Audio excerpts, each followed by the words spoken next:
Hello and welcome to another case study with API, and this one's a really special one actually because this church that I'm standing in has appeared on TV. The mystery of it is intriguing, I'm sure, but I will give you a quick tour round. There's actually not much to see, but that's sort of the point. So let's take a look around. So I've moved to a different part of the church now, and you can't really see any of the sound system, like I said, unless you really look. But over my shoulder, just over here, you should be able to see the access point and the digital radio mic receiver units that are mounted up on the wall, and they go through to the vestry that's just the other side of this wall here. But they're super discreet, and they're the new Audio Technica digital mics, so they work really, really well in this space.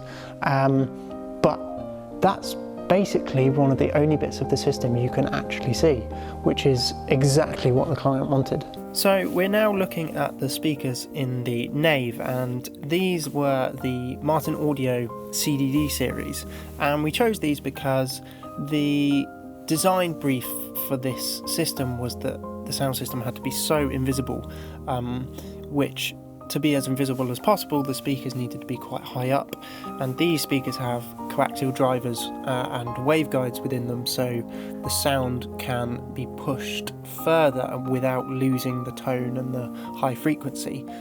So we mounted 4 of these speakers around the church at a high level, and because they're black, they blend in really well with the wood around them, and you really can't notice them when you're walking around the building. Now, I mentioned earlier that this church has actually been on TV, and that's because, rather excitingly, it is the church used for the TV and film versions of Downton Abbey. So it attracts a lot of visitors throughout the year, and that was the main reason why.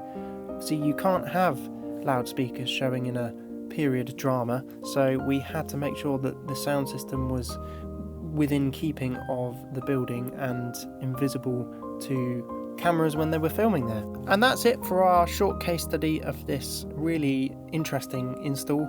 I hope you've enjoyed it. Have a look at some of our other case study videos if you're interested in learning more about what we do.